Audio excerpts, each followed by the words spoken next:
And now, Jalen and Jacoby on ESPN Radio. When I pop the trunk, head to death. Y'all pop the trunk, I pop the hood. Now act stupid, I'll pop the trunk. Now give me your boom. He is Jalen versus everybody. What up, Doe? I'm David Jacoby. And on the cool check-in. Center stage on the mic. And we putting it on wax. It's the new style. That's the cold. We're Jalen and Jacoby. What is it that we do? Hold on. Speaking of the Hobbits, we got to talk about LeBron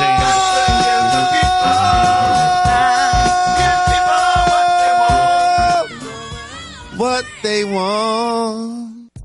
You're taking a lot out of me screaming at the top of the show sometimes. Oh, I'm sorry, Mr. Rose. I'm so sorry. I know this is very difficult for you. You ever seen singers I know this is hard and their work voices? For you. Yeah, I know. And they manage them? You know what they do? They go on tour and sing for 3 hours every single night. We ask you to sing for 4 seconds every day, and you complain about it for the next 10 minutes. But for 250 times a year, times 8 years, that add up. What? I just want everyone to know that if you're listening to this podcast, that sound you hear in the background is Jalen's sweater.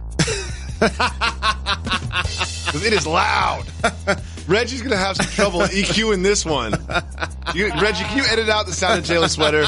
No. People driving their cars are crashing. Think there's a siren behind them pulling over on the side of the highway. Now that you got me thinking about it, I guess I would consider this a new era Coogee. What? It's fly, but I can't do it. You know what I mean? 40-year-old white dude can't wear that. It's very fly. You heard Biggie. Pink Gators. My Detroit players. We take it there. That's right. That's right. You saw me at the draft. I like it. I do like the sweater. I would tell you if I didn't like it. I know you would. I would tell you if I didn't like it, but I just can't wear it.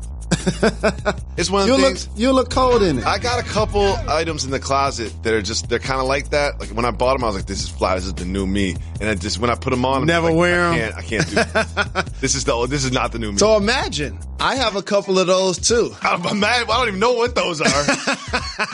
It's not me. A cocktail gown or something. Like I try to tell everybody, y'all saw the red and white draft suit because I walked across the stage. Y'all didn't see the lime green draft suit I wore to the party. Oh, wow. What? You listen to Jalen and Jacoby giving people what they want. Always. We need your help. We're talking to our podcast listeners, our family. Shout out. We need your help. We want cultural or regional voicemails. Call 985-80-JALEN and leave us cultural or regional questions. If you're listening to this podcast right now, you know exactly what cultural or regional means, and you know the whole vibe. So leave us those voicemails. We're going to put them on the TV show tomorrow, Friday. So leave us voicemails, 985-80-JALEN, and we'll put them on the show right now. We're going to hit another voicemail. Yo, Jalen and Jacoby. It's Donovan calling from CT representing 860. First of all, I got to shout out Reg. I heard that Monday pod. I appreciate the Mac Miller beats in the background. R.I.P. Mac. Jalen, I need your update and your thoughts on Power. Haven't heard from you about it.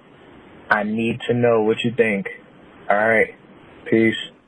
They say this is a big rich town. See, one thing I know is I just come from Reggie picks the voicemails that he wants to hear the answers to. Of course. That's what it's like to be in charge. We spend so much time working on the people that you want and picking the topics and what order. Does this go in the A block or the B block? Should we start with this? And we flow from this topic to that topic. And Reggie does the same thing, but we just don't have any control over it. No question. No red tape.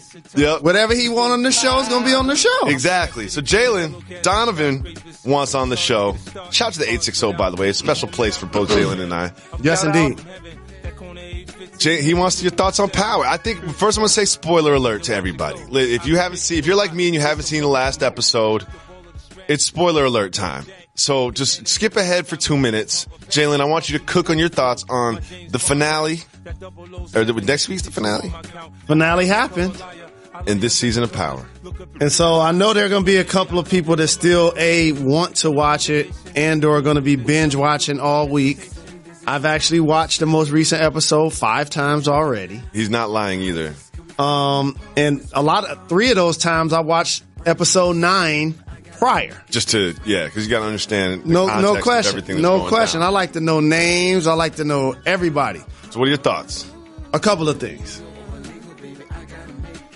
Ghost messed up. What do you do? Ghost, in his own way, felt like he was giving Tommy a heads up about going to meet with Angela. He didn't know that Tommy was going to show up and actually shoot Angela.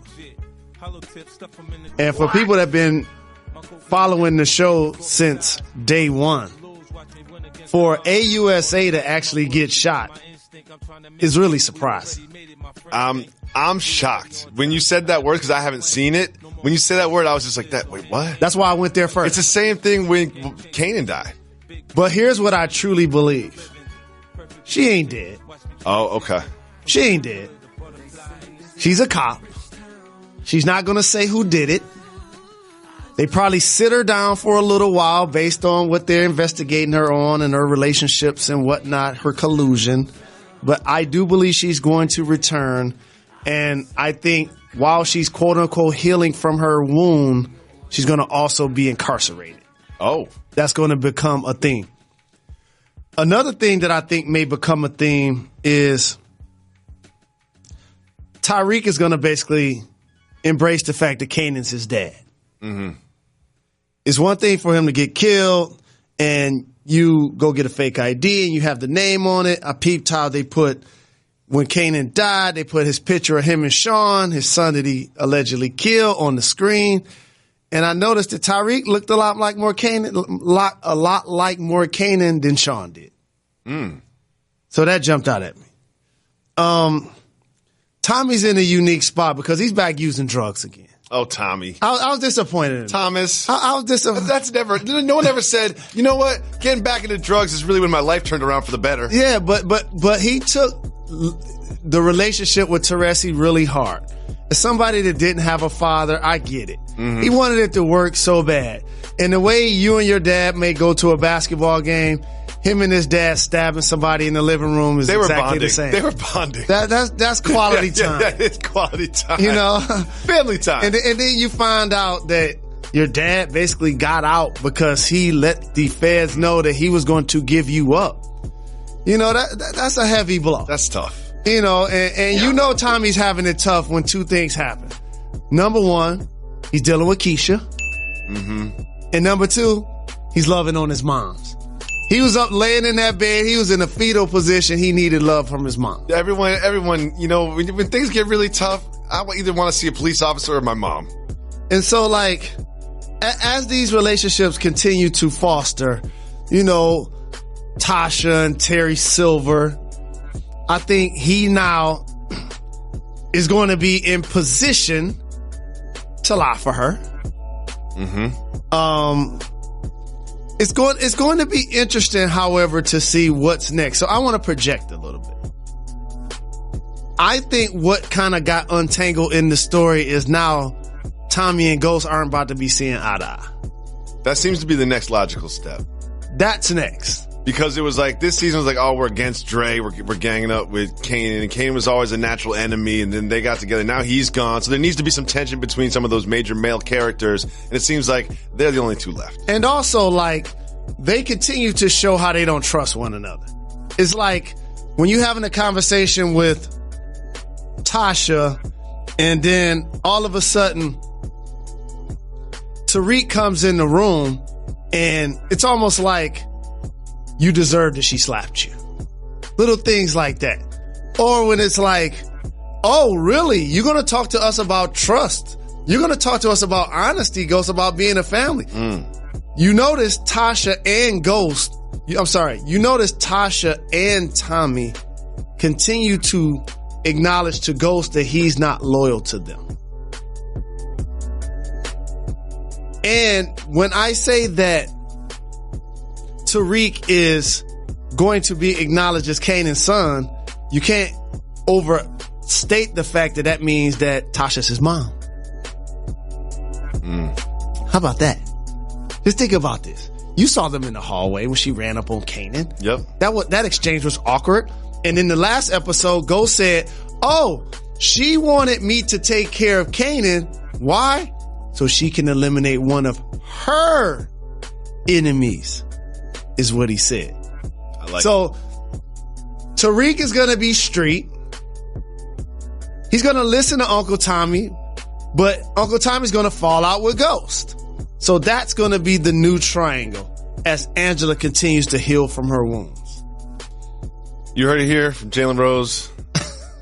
I think if we just, if I know that. What you think about that, Kayla? I think that you're really good at breaking down NBA basketball, but if someone said to you, Jalen, I want you to leave ESPN and just talk about power the same way you talk about basketball, you'd consider it seriously.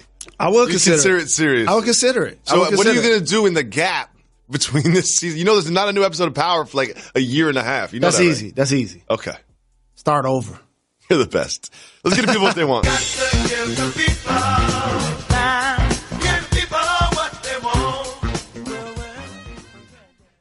Computer, execute 12.4p operation. Optimizing algorithm. Running encryption packet alpha 990. Oh, I don't feel so good. What is it, computer? Is it hot in here? It feels hot in here. I feel a little clammy. I should lie down or something. A computer with a virus? Surprising. What's not surprising? How much you could save by switching to Geico. Those oysters Rockefeller were a mistake. Geico. 15 minutes could save you 15% or more. One thing that both you and I share, an opinion both you and I share about the upcoming NBA season is there's going to be a team that's going to exceed expectations. That's going to be good. It's going to surprise people a little bit. We think that team is going to be the Oklahoma City Thunder. Well, we've got some bad news for Thunder fans. Bad news for NBA fans. Bad news for humanity. Russell Westbrook had some soreness in his knee as we head into training camp. Individual workout, getting ready for training camp. And he is now going under the knife. He's going to be reevaluated in 4 weeks. Jalen Rose, what does this mean for Russell, for the Thunder, for NBA fans? Overall, if he misses regular season games, it takes me from feeling like they're a top 3 or 4 team in the West to now 6 or 7. What if he misses like 10 games? Right off top. That's why I went there, because the West is so stacked. It's so tough. 3 through 8 last year was divided by a game and a half. Portland ended up winning the hot spot. Yep. So if he misses regular season games, it's going to overall affect their playoff seeding, no question. Yep. But the depth that they've added, the youth, the athleticism, bringing back Paul George, Steven Adams is going to have another year. Russell Westbrook led the league in touches, back-to-back triple-doubles, has a chance to do it 3 straight years. Robertson healthy. No question about it. I truly believe that Oklahoma City has what it takes to clearly advance in the playoffs and kind of shatter a glass ceiling that we have reserved only for the Golden State Warriors and the Houston Rockets in the West. I mean, the good news is this isn't a serious injury. You know what I mean? This isn't a torn ligaments and things. This seems to be like a little procedure, a little tune-up. Now, this isn't the first time he's gone under the knife. Let's take a look at his sort of history with this exact same knee. Right knee, right knee, right knee. If you can see in 2013, that one calendar year, he had 3 different procedures, but he certainly bounced back from those. You know, that was a while ago, but no one looks at Russell Westbrook and say, oh yeah, he's not the same since those surgeries, because he is. So he's no stranger to this. And these procedures aren't like they used to be back in the day. Like, you know, the medicine has advanced and people come back strong and healthy. Do you think that he will be, you know, Christmas, he'll be mid-season form ready to go? The most athletic point guard I've seen, and he clearly relies on his explosiveness, his ability to change ends of the floor with the best of them. So he clearly is going to be compromised early in the preseason. Hopefully for them, they get him back early as possible, because as I initiated, I anticipate them advancing in the playoffs and having a really good year. Yep. I do too. Moving on to a former teammate of Russell Westbrook's, James Harden. Now, you and I had the honor of going to see some Black Ops basketball pro runs at this one gym at an undisclosed location in New York City. Chris Brickley runs some very serious, you know, summer runs. They're workouts, but they're also real games. This is footage of James Harden playing with his new teammate and former teammate of Russell Westbrook's, Carmelo Anthony. Now, this is just pickup, edited. We're going to see the buckets. But can it really help? Can't playing these runs with your new teammate help understand anything or do something for chemistry for the Rockets? Absolutely. If anybody that's played pickup ball, when you run with somebody for the first time, you understand their tendencies, their strengths and weaknesses. And then if and when you play with them or against them, again, you understand what they are. That's the exact same thing that takes place in workouts or runs with high-level NBA players. James Harden was doing the moves he's going to do during the regular season. So I'm crossing over back between the legs, step back threes, which he led the league by a long shot the last couple of years. That's what he does. But if you Carmelo Anthony, what you now got to start to do is let him know, like, we're going to slow it down a little bit. You notice Melo was at the elbow. Yep. ISO. That's what he does. Face up. Mid-post. Like, this is kind of what I'm going to want to do as well. Yeah. Without the coaches, without the fans, without front office personnel, so he can put it in James' head.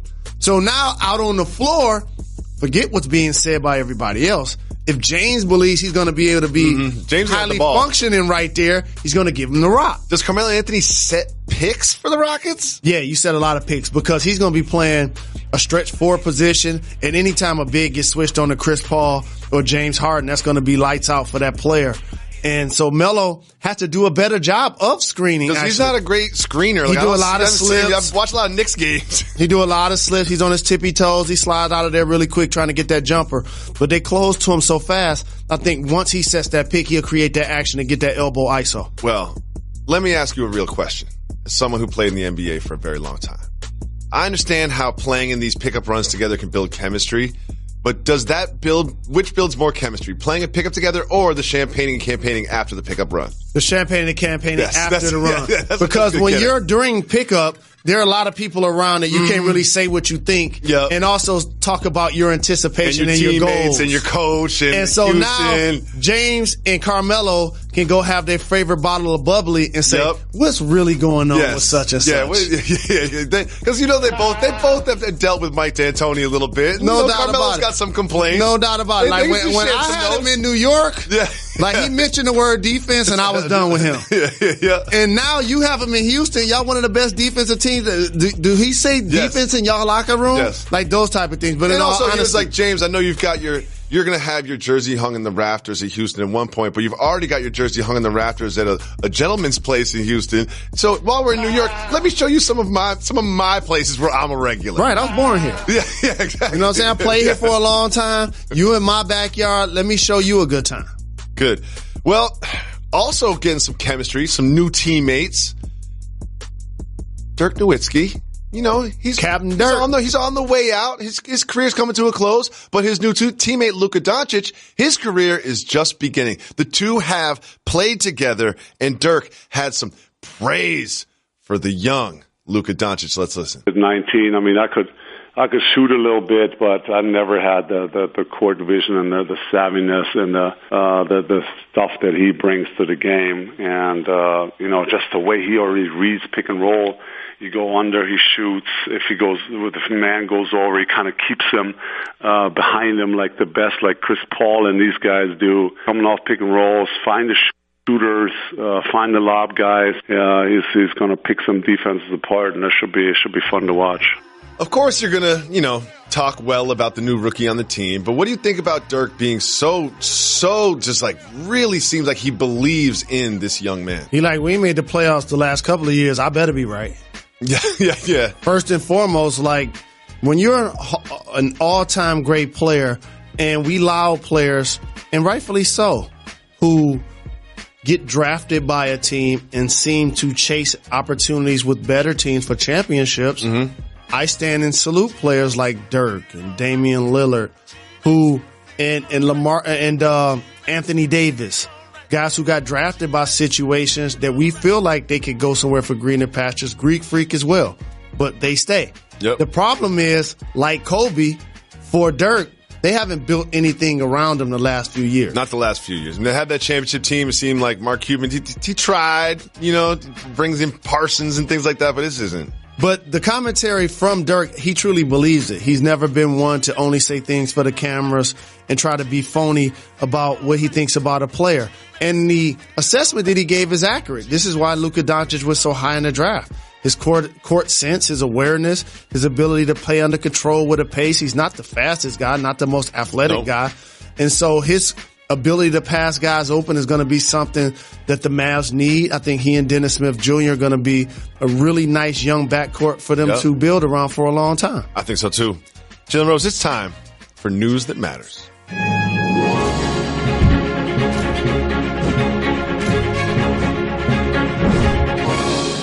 We have some sad news today, Jalen Rose.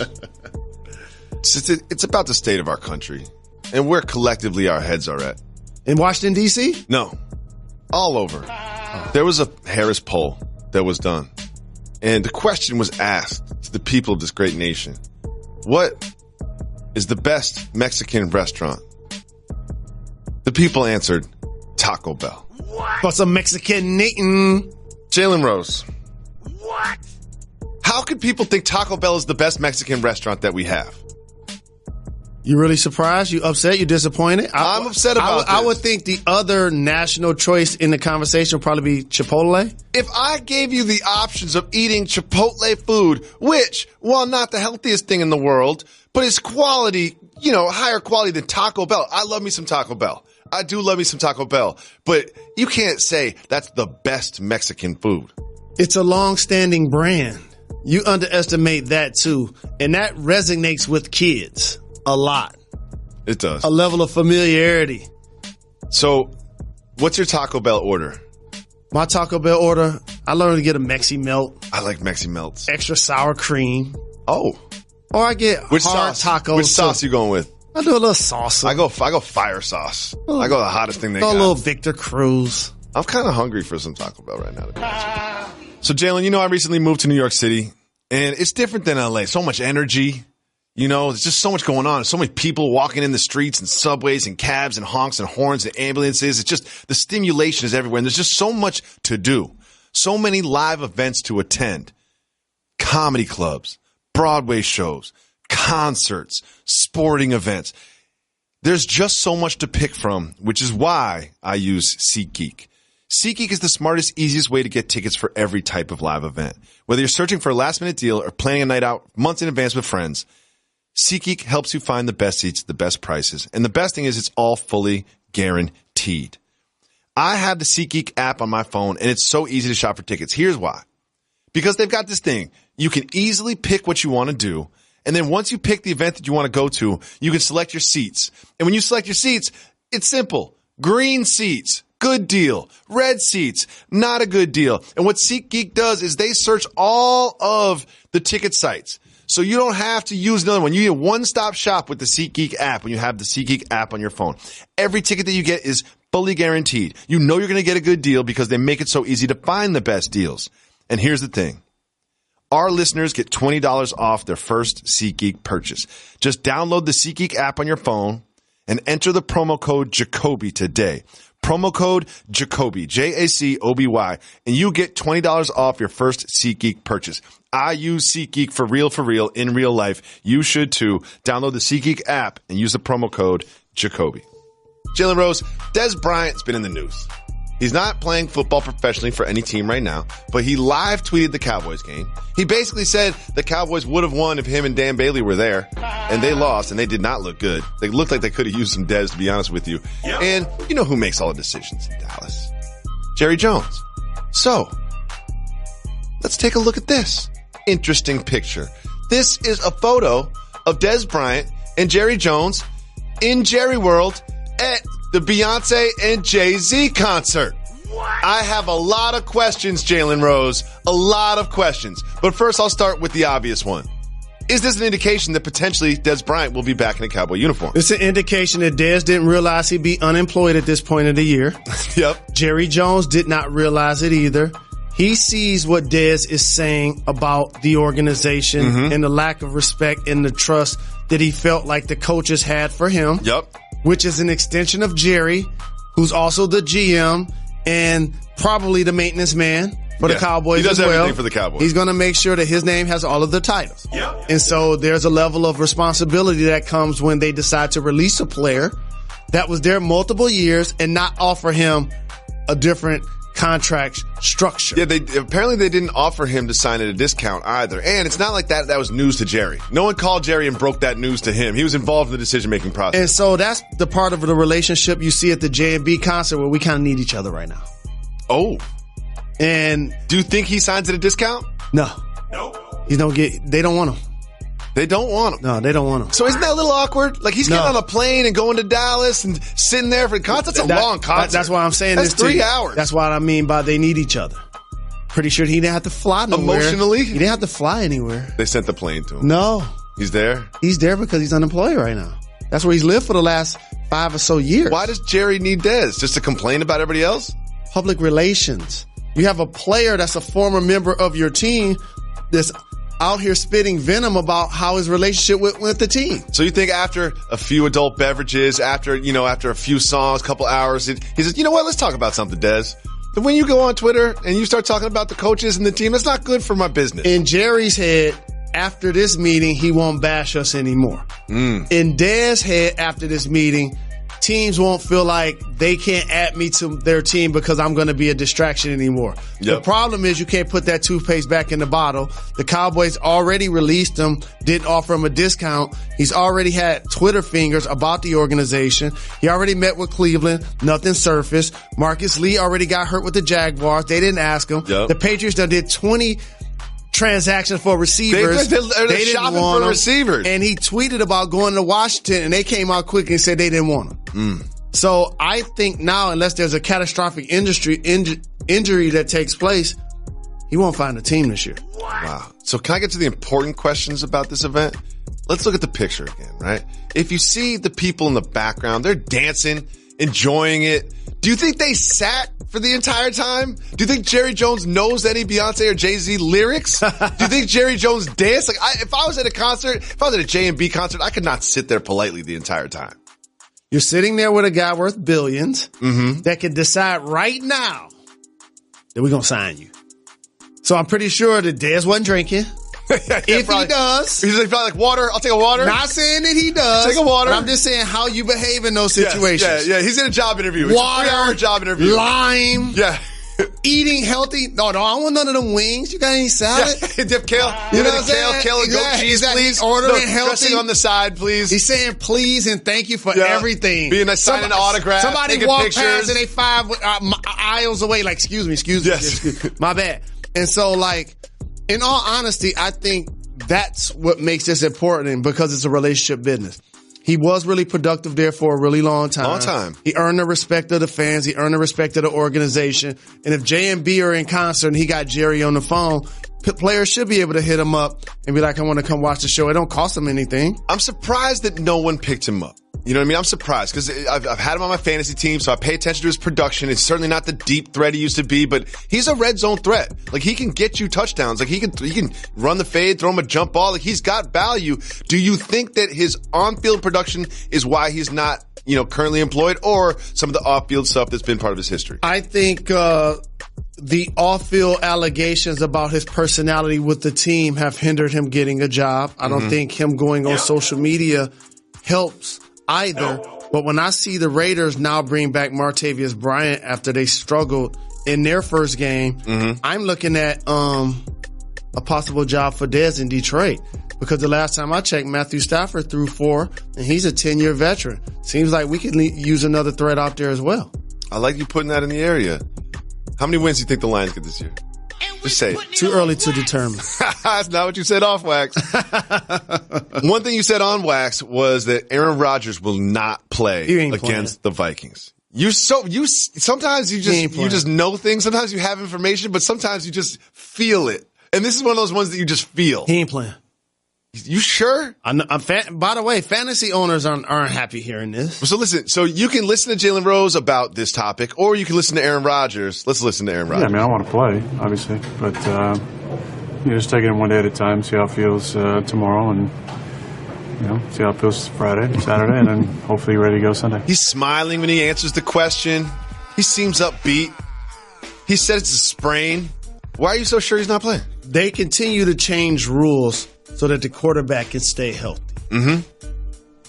You can't fall on the quarterback. You can't land on the quarterback. And by the way, as somebody who played defensive end until he got to high school, that's the move all day. Of course. When you sack them, you hold their elbow, make them fall on that shoulder, hope to injure them. Like, that's a part of the game.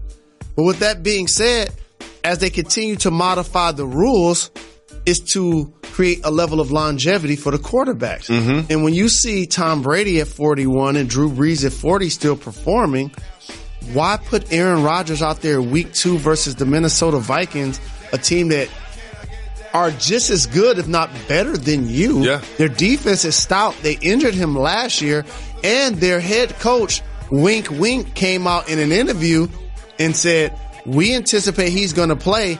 And here's the subliminal that everybody got a key from. I heard this too. But it was not a key moment. He was like, oh, since he walks on water, what that means when you're in the other locker room, oh, that we wish they would put him out there. Oh. And think they're going to allow him to stay in the pocket and be a lame duck for us to tee off on. We know since 2014 he's led the league in touchdown passes outside of the pocket. And we know he picked apart the Bears in the fourth quarter. You can come back against that Bears defense, but we got a different defense in Minnesota. And we got a week to prepare. Yeah. So if we know he ain't going to be scrambling, which means we're going to be putting pressure right up the gut. I will not see Aaron Rodgers play football this weekend. You got to make sure that guy's 150% healthy before you put him back on. You mentioned Tom Brady. Tom Brady seems like he plays in the Super Bowl every single year. And Tom Brady and the Patriots beat the Jaguars in the AFC Championship game last year. Head coach of the Jaguars, though, had something very interesting to say. And I was shocked by this. He says that he does not watch the Super Bowl because he is so upset that him and his team is not in it that he doesn't even watch it. I think that he's lying. I think he's just trying to create a mystique. Do you think that he really doesn't watch the Super Bowl? A lot of this is imagery. And when you do this for a living, in particular work in the sports business or coach or play or a part of front office personnel or ownership, you're inundated by clips even if you don't want to be. Mm-hmm. They're on in the facility because the TV always on. You're watching sports and you're watching highlights. Unless he never looks at a television, never looks at a phone in life, over the last 25 years, he's clearly seen some of the Super Bowl. Everybody watches the Super Bowl. My wife watches the Super Bowl, and I don't think she can name 2 NFL players. Now, I understand the premise of what he's saying, though. Yes. I want to enjoy the Super Bowl when my team is participating. Since it has not happened, I'm not sitting down and acting like it's the biggest game of the year. I'm hosting I'm not throwing a party. Tailgate party so we can enjoy 60 minutes of football that my team isn't playing. I get that, but at the same time, you can't tell me that when they start to study for the Patriots, some of the clips from the Super Bowl ain't gonna be in there. The last game that That's they played. That's the last time they played. I mean, come on. That almost curtails your opportunity to do your job at maximum level. He watched the Super Bowl, but this is one of my favorite parts. Everyone focusing on him not watching the Super Bowl. This is my favorite part. He said, quote, about the last time he watched it. Probably when I wasn't coaching and I was allowed to gamble. Probably when I was like 12 when I had a little money on it. He was gambling on football when he was 12? So a guy that gambling on football when he was 12? First off, a guy that was gambling at 12 on football, which clearly became his profession, something he studied and read and sacrificed for. Maybe the reason why he doesn't want to watch it is because he don't want to money on it. He don't want to put no bread on it. If I'm gonna bet, I'm gonna bet on my team. Pete Rose style. Allegedly. I love that he's 12 years old. Like, gets allowance, does some chores, gets like $1.50, goes to 6th grade, and is like, yo, Steve, who you got? Right, but I can't front. At 12 years old, I was betting on everything. Really? Shooting craps? Playing blackjack? Playing tunk? Playing spades? It happens all the time because playing basketball? We spend so much time together and we are such good friends. But sometimes I just realize that we have very, very different upbringings. I was not playing tunk, whatever that is, or rolling dice when I was 12 years old. You weren't? No. Seriously? I wasn't. Wow. No, that's not what we do in Are you drinking 40 ounces? A few years later. Jalen Rose, me and you both pay very close attention to sports and the world of sports media, and not all topics are worth discussing. So, people force a lot of topics. So we've got a segment called Keep It Moving. We be moving, we keep it moving. All right, if you want to discuss it, you say hit the brakes and we'll break it down. If you want to keep it moving, me, you, and Method Man, just keep it moving. Are you ready? Let's get it. Bills head coach Sean McDermott has an update on who's going to start under center this week. Please hit the brakes. Let's listen to the head coach. Is it going to be Nathan Peterman? I don't feel a need, honestly, to elaborate. That's, we talk a lot in-house about decisions and things and what we've got to do and the right move at the right time. And right now, Sal, with all respect to your question, this is the right move for us. He's talking about, you'll never believe this, not starting Nathan Peterman. He's talking about going with the high draft pick, Josh Allen, under center. What? This has been a very curious move for McDermott and the Bills. Because Peterman, if you remember, threw 5 interceptions in the first half of a game last year. Threw a ton of interceptions last week. And it just seemed like, well, of course you're going to start Allen. So what do you think about him making this move this early in the season? First and foremost, Colin Kaepernick currently has a collusion case against the NFL. I'm walking into court with Nathan Peterman's contract and stats. You could probably bring Nathan Peterman because he'll be employed soon. Correct. he can testify. Seriously, that speaks for itself. For the Buffalo Bills, they've botched this entire process. This wasn't the plan. They made the playoffs last year. This wasn't the plan. With Tyrod Taylor. Okay, they didn't want to pay him big bucks. That's your choice. That's understood. You bring in A.J. McCarron. You trade him in the offseason. You move up to get Josh Allen. You put him in the game when you're trailing by 40 in week 1. Who's ever done that before? And then you depress your football team by trotting Peterman out there at any time.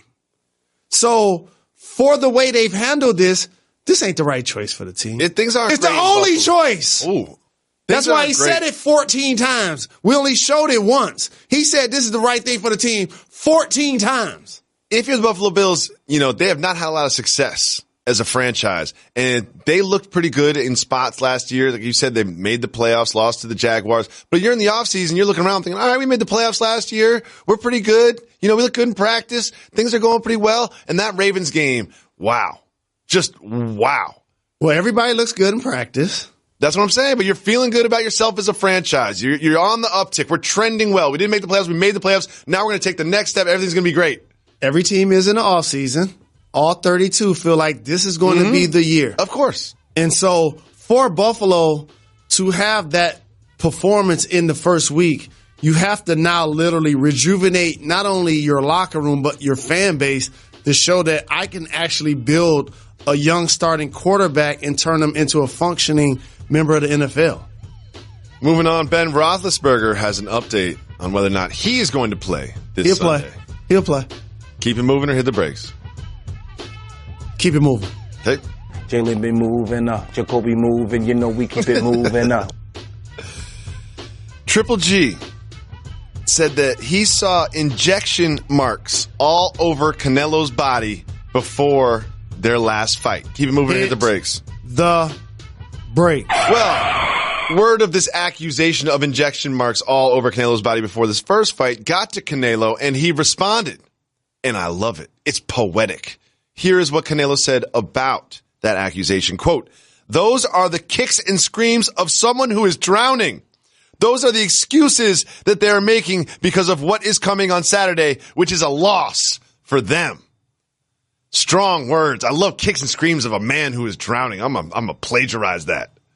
Canelo hasn't lost a fight since 2013 against Floyd. I was actually there and disappointed in his performance as a young fighter. De La Hoya has done a terrific job of bringing him along slowly, so to speak, and really carefully and meticulously picking opponents.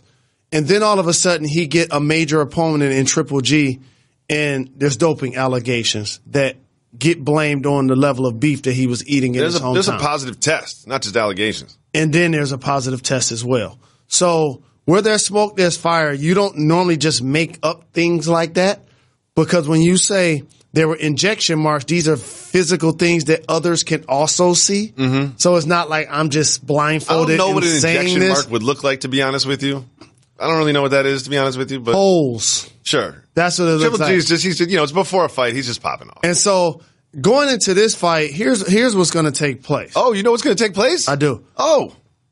While Canelo's 8 years younger, and he has the slight advantage in reach, I just think the power and the persistency of Canelo is going to be too much. Attacking his body, which he's really good at doing. Canelo or Triple G? Triple G. This is all Triple G. Triple G is going to do a great job of body shots and keeping them close. I think he's going to do a great job of jabbing towards the forehead to open up his gloves. He's going to keep putting pressure on him like he did in the first fight, where he basically threw almost 200 more punches, landed almost 50 more. Yep. And when you're in with somebody, and I've actually sparred against Joe the Future, who was a former heavyweight champion. And being a heavyweight, I'm standing in there with him, And I felt helpless because it didn't matter how much I hit him or how hard I knew he didn't feel it. And he would tell me that if you don't hit me, I'm going to hit you. So every time now and then he hit me with a body shot or hit me in the chest or something, and it actually hurts. So for Triple G, I can tell with the level of aggressiveness, if you punching somebody and they're roided up, you can feel it. And you're not going to take the chances that you normally would. I don't think that's going to be the case this time around, and Triple G scores a knockout in the 8th round. Triple G knockout in the 8th round. You heard it here on Jalen and Jacoby. We'll check in on that on Monday. We'll see how that goes. That's what I do. I think Triple G is going to win. I'm not sure it's going to be a knockout. Next, Hugh Freeze thinks that he is not coaching in college football because of the, quote, climate in America. Keep it moving or hit the brakes.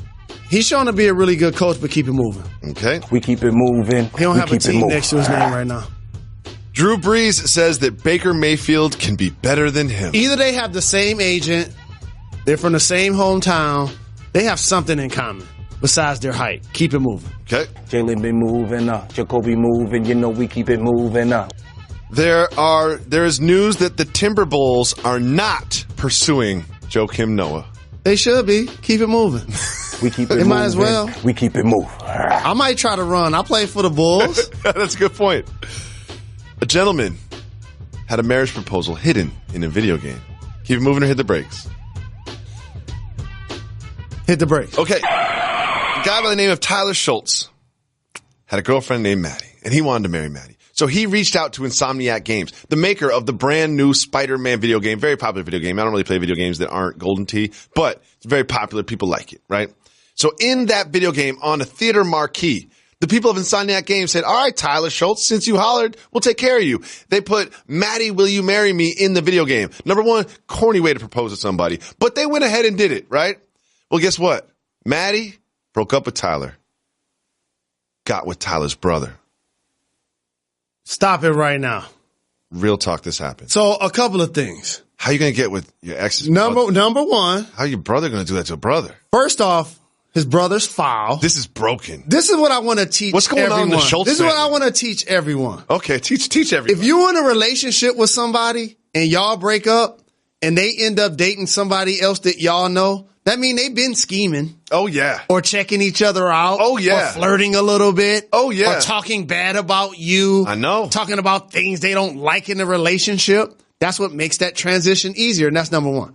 Number two, my brother not going to be like Nino Brown and G Money after this. Mm-hmm. We ain't seeing eye to eye. No, I'm have to take him to the roof. Thanksgivings are going to get real awkward. No doubt about well, it. Here, can I kind of spin the story positive? And number three, like, how you get married in a video game? Well, you could be playing the video game, push pause, and look at your girlfriend and be like, look, honey, get down on one knee. That's cool. That's worse than doing it in the Jumbotron. And number three, to her, we know you want to be a part of the family, but that ain't how you do it. That ain't how you do it. Well, the good news is this, that someone else had a girlfriend named Maddie, and they got married that way, or got engaged that way. Jalen, you know I recently moved to New York City, right? The Big Apple, city that never sleeps. Love my apartment. Love it so much. Space for the kids. Never thought that would be a thing in New York. There's one thing I don't love about my apartment. Actually, a couple things. Well, first, we had mice. It's like, yo, I'm paying too much money to have mice in here. Anywhere in New York City, you're going to have mice. I got mice, but we killed the mice. They're gone for the time being. They'll be back. I know that, but they're gone for the time being. Another thing I can't fix is when someone rings the doorbell, it plays Wish You a Merry Christmas in my living room. I don't know why. It's not Christmas season.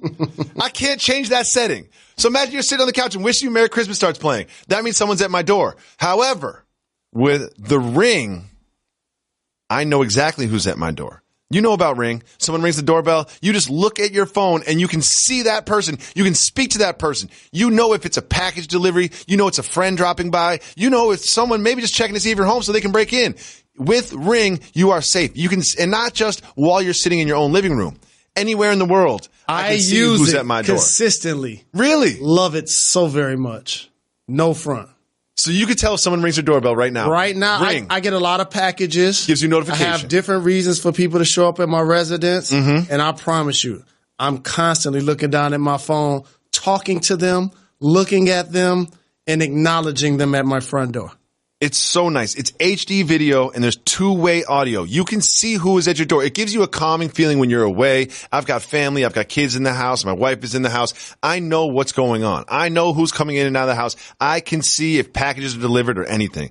And here's the thing. If you listen to J&J, they have a special offer for a Ring starter kit, and it's available right now. You get a video doorbell, a motion-activated floodlight cam. The starter kit has everything you need to start building a ring of security around your home. All you got to do is go to ring.com/J&J. That's ring.com/J&DJ and start to feel more safe about where you live. Ring.com/J&DJ. Jalen Rose, I have some very important information. You know Fathead? Those big Fathead things you put on the wall? Well, for some reason, that company decided to do a poll, to do a study, just to get inside the mind of sports fans and relay that information to us. And they uncovered some very interesting information. This study showed that 1 in 5 sports fans has turned down sex in favor of watching a game. What? Jalen, do you think that this is accurate information from Fathead? The reason why it's accurate information, yes, is the answer, is because in those situations of those 2,000 people, so 1 of 5, what's that, 200? Mm-hmm. All of those 200 people, 400. Those 400 people live with their mate. Or married. They're married. That's all it is. But let me just, here's one thing. Because newlyweds on down in a relationship, like y'all don't live together. Yep. Y'all just dating. Y'all just met. Not turning that down. Y'all ain't turning it down. Well, here's where my mind went. How long does sex take for everybody else? Because, we can get it in a commercial break.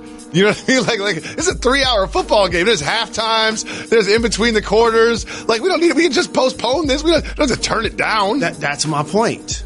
That's you're making my point. Yeah. Because there are points, I guess, in a relationship where it takes longer to, I guess, get enthusiastic and to have completion. Of the task, when at hand. Remember that we're on in the afternoon now, and then all the executives have the TV on with the sound off. They saw the topic bar on the bottom of this, and they turned the sound on. So we got to move on. We got to move on. You remember the Raiders got waxed, but it need to take longer than 2 minutes. Let's move on. The Raiders got waxed by the Rams, and John Gruden his big debut. Without Khalil Mack, things weren't going great for the Raiders. Well, Amari Cooper really didn't produce that much. And John Gruden was asked about Amari Cooper's production, and here's what he said. Quote, "You look at the film, we had him open, wide open, deep. We didn't go there. He was open a couple times, and for whatever reason, we didn't go that route." Now, people are reading this as John Gruden kind of throwing his quarterback's decision-making under the bus. We all know that John Gruden is a quarterback guru. Do you read this as John Gruden, sort of throwing a car under the bus a little bit? This is when keeping it honest goes wrong. I don't think he should have handled it this way.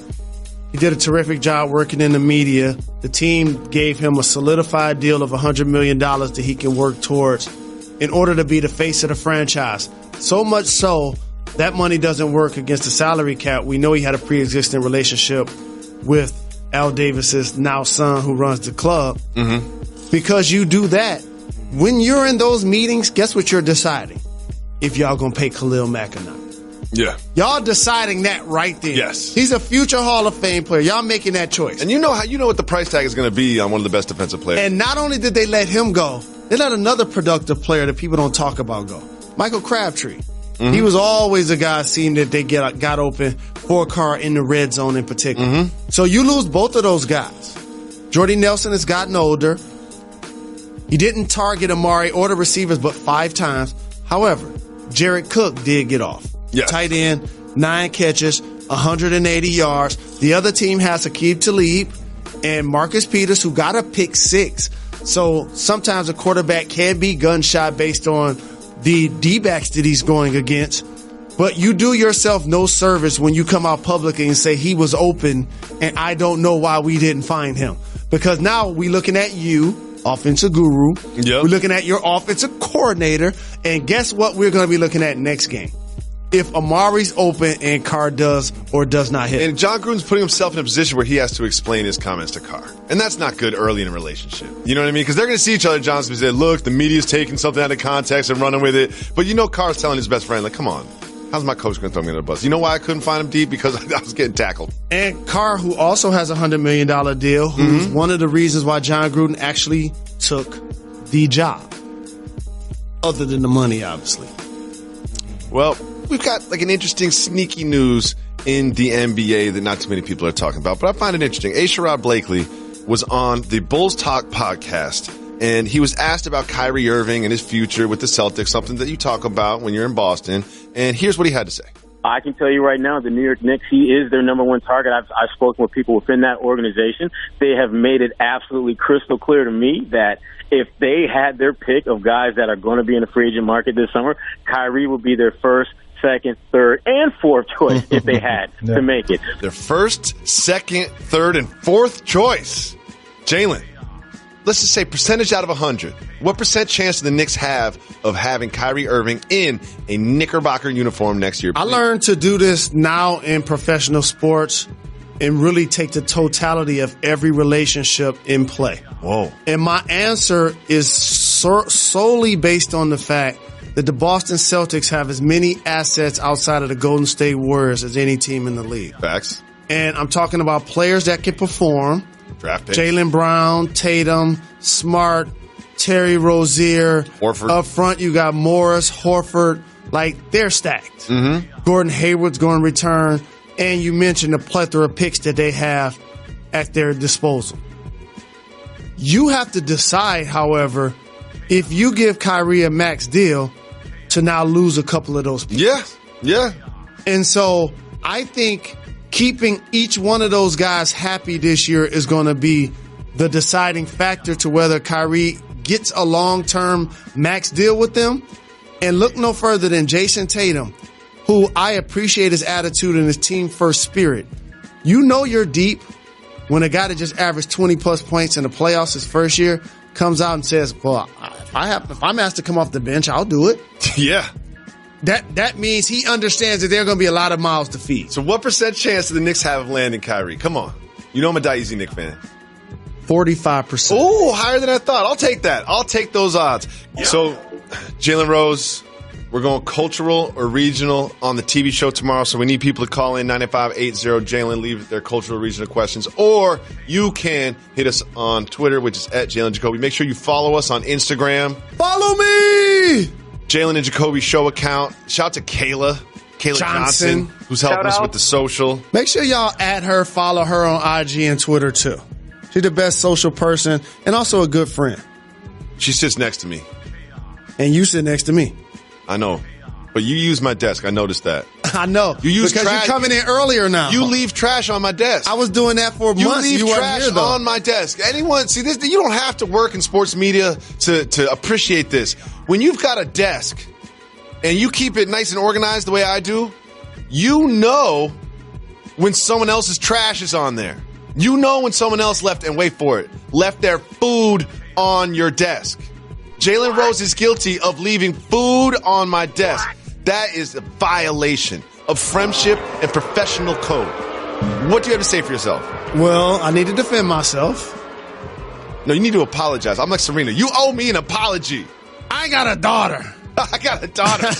I got 2 daughters. You owe me an apology. I would say this. What's that? I gauged the time that you were going to come, and I felt like I would clean it up before you arrived.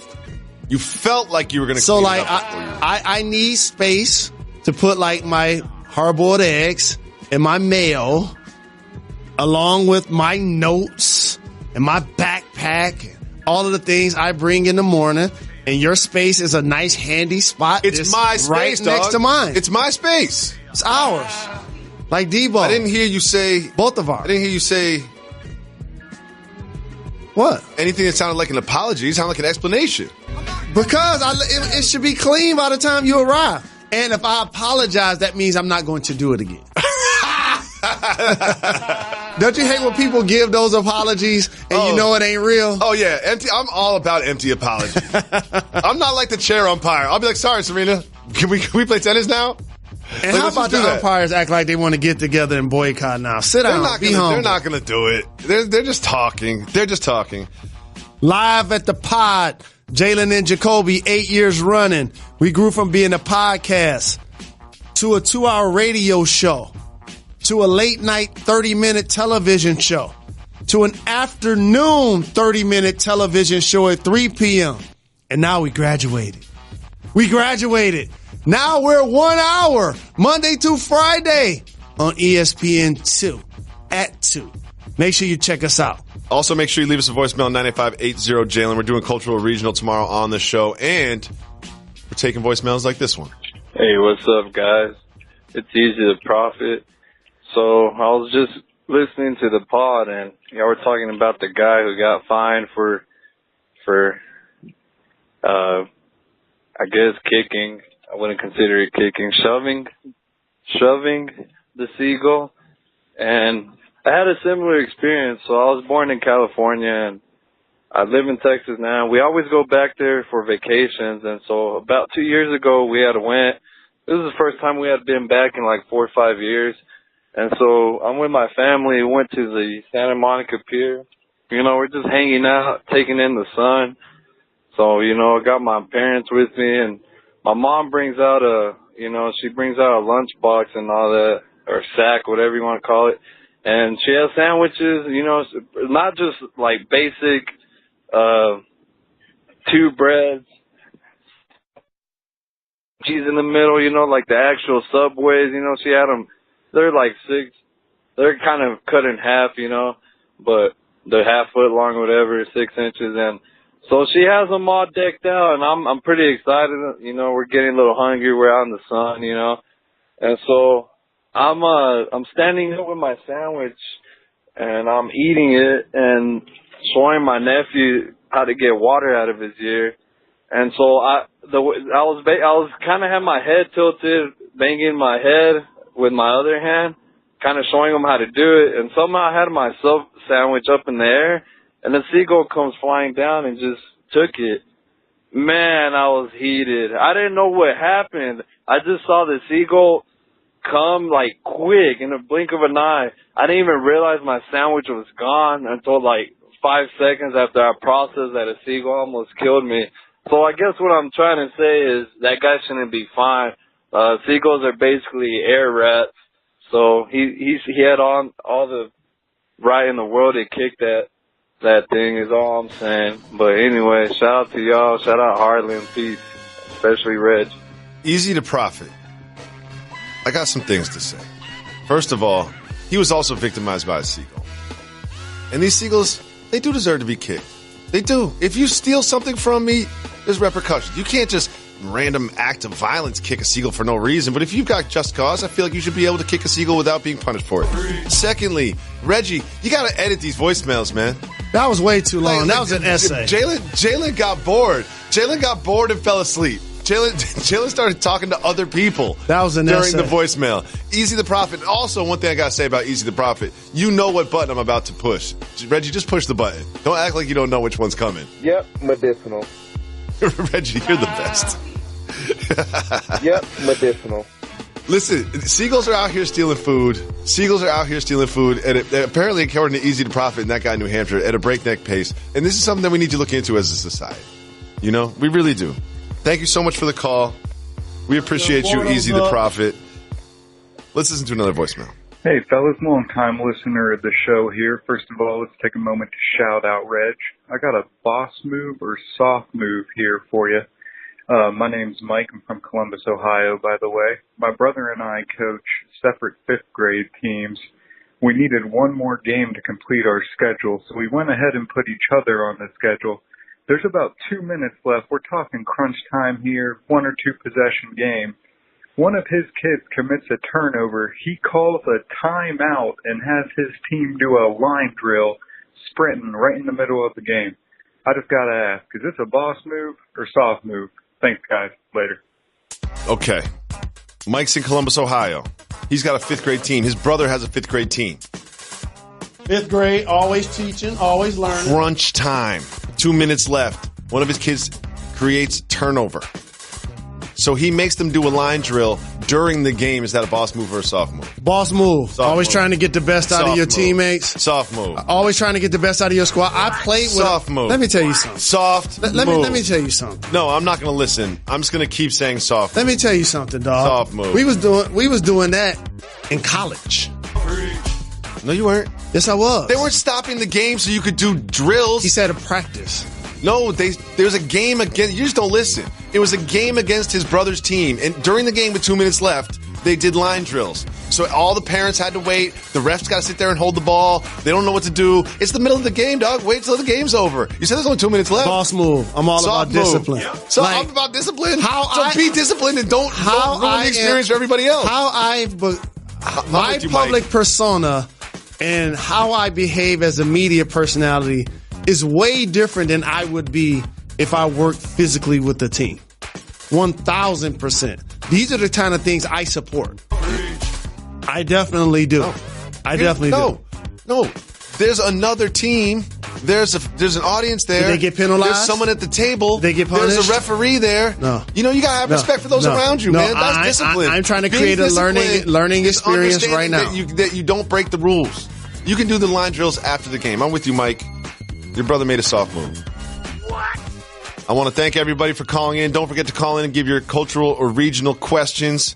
We're going to give the people what they want tomorrow. Big show on Friday. Why are we going to do another show, Reg? We're not done. We're not done. We're not done. We're not done. We're not done. They my little guys. I love them.